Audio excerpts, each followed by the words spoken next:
পশ্চিমবঙ্গের বৃহত্তম আর জনবহুল জেলাগুলোর মধ্যে অন্যতম হচ্ছে সাউথ চব্বিশ পরগনা। কলকাতার দক্ষিণের শহুরে বিস্তার থেকে শুরু করে সুন্দরবনের গভীরতম গ্রাম পর্যন্ত এই জেলার বৈচিত্র্য সত্যিই অবাক করে। জেলার সদর আলিপুর, আর এখানে রয়েছে শহরের উন্নয়ন, শিক্ষা, স্বাস্থ্য ও প্রশাসনিক কেন্দ্রগুলোর ঘনীভবন। অন্যদিকে ক্যানিং, ফুলতলি, গোজাবেরিয়া, নামখানা, কাকদ্বীপ, পাথর প্রতিভা এসব ব্লক জুড়ে ছড়িয়ে আছে নদী, খাড়ি আর ম্যানগ্রোভ অরণ্যের দারুণ মেলবন্ধন। এ জেলার গর্ভ সুন্দরবন বায়োস্ফিয়ার রিজার্ভ, যা ইউনেস্কো ওয়ার্ল্ড হেরিটেজ সাইট। এখানে আছে রয়্যাল বেঙ্গল টাইগার, বিচিত্র পাখি, হরিণ আর অগণিত জীব বৈচিত্র্যে ভরা ম্যানগ্রোভ বন।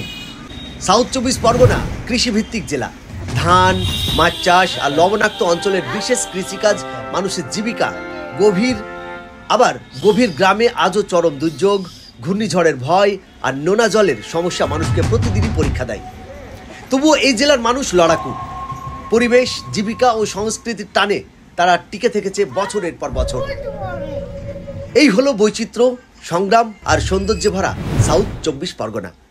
সাউথ চব্বিশ পরগনাকে আপনি ভালোবাসেন কিনা অবশ্যই কমেন্ট বক্সে জানাবেন।